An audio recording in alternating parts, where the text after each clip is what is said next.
नमस्कार, सरिताच्या स्वयंपाकघरात म्हणजेच आपल्या सरिताज किचनमध्ये आज आपण करतोय फणसाची भाजी। तुम्हाला बघूनच समजलं असेल, खूप रिक्वेस्ट आल्या होत्या की कोवळ्या फणसाची भाजी कशी करायची ते सांगा। तर आज आपण फणसाची भाजी करतोय। एकदम सोपी महाराष्ट्रीयन पद्धत आहे आणि तसं तर फणस खूप वेगवेगळ्या पद्धतीने केला जातो आपल्या महाराष्ट्रामध्ये सुद्धा। पण फणसाची भाजी ना मला पहिल्यांदा समजली ती बिहारी पद्धतीने। तिथं कटहल की सब्जी म्हणतात। जे लोक नॉनव्हेज खात नाहीत पण त्यांना नॉनव्हेजचा आस्वाद घ्यायचा आहे पण नॉनव्हेज न खाता त्यांच्यासाठी ही कटहल की सब्जी केली जाते। मला ती पद्धत माहिती आहे पण आज आपण महाराष्ट्रीयन सोप्या पद्धतीची फणसाची भाजी करतोय। करायला सोपी आहे, रोजच्या साहित्यात तयार होते। रेसिपीला सुरुवात करूया।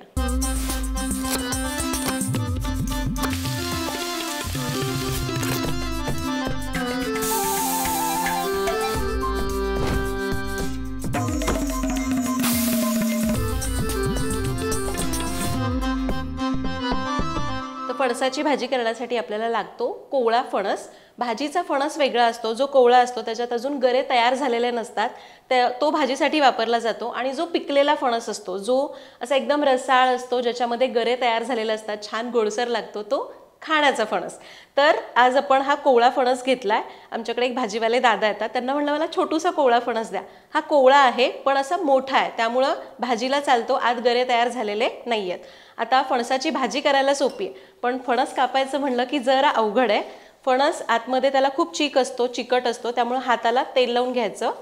त्याचबरोबर आपण जी सुरी घेतो ना किंवा विळी घेताय तुम्ही, तर त्याला तेल लावून घ्यायचं म्हणजे फणस व्यवस्थित कापता येतो। आता याला असं एका बाजूने धरायचं, धारदार सुरी घ्यायची, याचं देठाचा भाग आधी काढून टाकूया। तर हे तुम्ही बघाल ना, याला असा चीक सुटतो, हा हाताला चिकटू नये म्हणून आपल्याला फणस कापत असताना तेल लावायचं। आता हा मोठा आहे बऱ्यापैकी, त्यामुळे मी यातला थोडाच फणस वापरणार आहे। तर बघा, फणस आपण कापून घेतलेला आहे, यातला मी अर्धाच फणस वापरणार आहे। आता फणस असा छोटा असेल ना तर सरळ चकत्या करून घ्यायच्या। मी काय करणार आहे माहिती आहे का, तर याचे मी 4 ते असे मोठे मोठे तुकडे करून घेणार आहे। तर फणसाचे मी 4 भाग केले आणि मग त्याचे असे काप करून घेते। आणि माहिती आहे का, आता आम्ही काय पंढरपूरचे, सोलापूर जिल्हा, तिथं कुठला फणस वगैरे काय, तर लहानपणी ना आम्हाला फणस म्हणजे ते 5वी पासून आम्हाला हळूहळू इंग्रजी शिकवायला चालू केलं, तर तिथं जॅकफ्रूट यायचं। तर आम्हाला असं वाटायचं की फणस म्हणजे इंटरनॅशनल फळ आहे, पण पुण्यामध्ये आल्यावर समजलं की फणस आपलंच फळ आहे। तर फणसाचे तुकडे केलेले आहेत। बरेच जण काय करतात, कच्चा फणस असतानाच याचं साल कापतात, पण मी शिजवल्यानंतर आपण बटाट्याचं कसं साल काढतो तसं काढणार आहे। आता हे फणसाचे तुकडे असेच मी कुकरमध्ये काढते, किंवा तुम्ही आपण डाळ भात कसा डब्यामध्ये ठेवून बटाटे उकडतो तसंही उकडू शकता। यामध्ये घालूयात पाणी,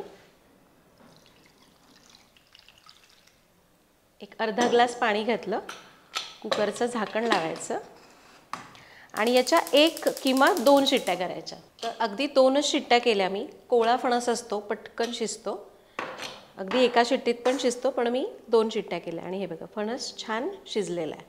आता फणस आपण ताटामध्ये काढू आणि याला पूर्ण गार होऊन देऊ। तर फणस काढला आहे आपण बाहेर, कोमट झाला। आता याचं साल बघा, सुरीने सहज काढता येतं, या पद्धतीने याचं साल काढून घेऊ। तर फणसाचं साल लगेच निघालं। आता आपल्याला काय करायचं, याला फक्त असं थोडं थोडं ठेचून घ्यायचं आहे, म्हणजे याला काही पेस्ट वगैरे करायची नाही, फक्त ना याचे छान तुकडे व्हावेत, असं लांब लांब लांब लांब फणस कापलं जावं म्हणून याला असं कापून घ्यायचं। म्हणजे ठेचलं ना की आपोआपच हे बघा याचे असे चंक्स तयार होतात। तर मी काय करते, याला असं थोडं थोडं करून ठेचून घेणार, अगदी हलक्या हाताने।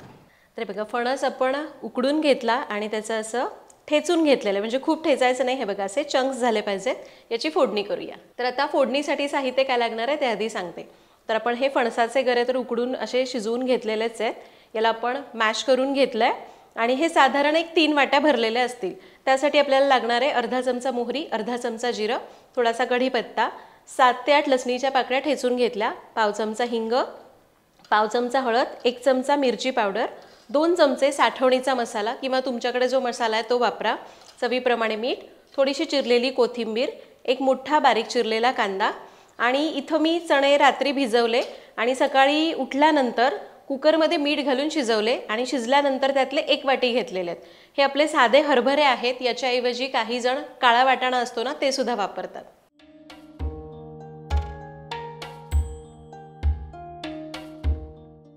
आता आता भाजी करायची आहे, त्यासाठी कढई तापत ठेवली आहे. त्यामध्ये घ्यायचं 2 ते 3 चमचे तेल. आणि हे आपलं सरिताज किचनचं लाकडी घाण्याचं तेल आहे, जे शुद्ध पारंपरिक आहे. कोणतेही केमिकल्स यामध्ये वापरले जात नाहीत. एकदा जरूर वापरून बघा. ऑर्डर करण्याची लिंक डिस्क्रिप्शन बॉक्समध्ये दिलेली आहे. तर तेल तापलं, यामध्ये घालायची मोहरी. मोहरी तळतळली, आता घालायचं जिरं, ठेचलेला लसूण, हिंग आणि कढीपत्ता. याला थोडंसं परतूया. लसूण हलका सोनेरी करायचा आणि मग यामध्ये घालू बारीक चिरलेला कांदा. याला परतून घ्यायचं आहे. कांदा परतला, आता यामध्ये घालू पावडर मसाले, हळद, मिरची पावडर, साठवणीचा मसाला 2 चमचे घेतला. तुम्ही आवडीप्रमाणे कमी जास्त करा.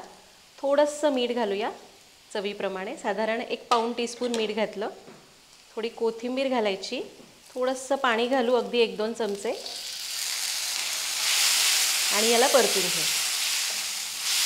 याला परतून घेतलं. आता यामध्ये घालूया भिजवून शिजवून घेतलेले चणे आणि फणस.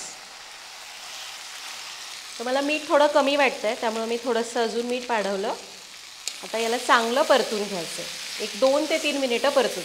त्याला आपण चांगलं परतून घेतलं. गॅस कमी करायचा. त्याच्यावर थोडंसं पाण्याचा हबका मारायचा, खूप नाही, थोडंसं.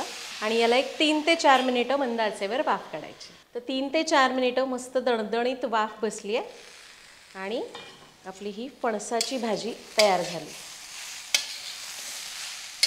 ही सुकी केलेली आहे. तुम्ही थोडंसं अजून गरम पाणी घालून याला थोडंसं असं लपथप करू शकता, पण खूप नाही. खरं तर ही प्रॉपर कोकणातली मी म्हणणार नाही, पण कोल्हापूर भागामध्ये केली जाणारी रेसिपी आहे. मला एका पुस्तकातून समजली.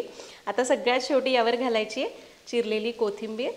गॅस करायचा आहे बंद आणि आपली ही मस्त अशी फणसाची भाजी तयार झाली.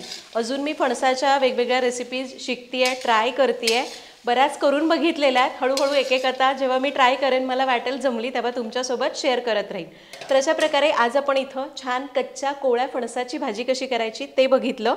तुम्ही सुद्धा ही रेसिपी जरूर करून बघा. इथं मी जे चणे घातलेत ना, त्याच्याऐवजी शेंगदाणे सुद्धा घातले जातात. शेंगदाणे भिजवून उकडून वापरले जातात, किंवा तुम्ही याच्याऐवजी काळे वाटाणे वापरले तरी पण चालतील. तर तुम्ही सुद्धा ही रेसिपी जरूर करून बघा. मला कमेंट्समध्ये सांगा की रेसिपी कशी वाटली. पुन्हा भेटूया तशाच एका नवीन व्हिडिओमध्ये. तोपर्यंत धन्यवाद.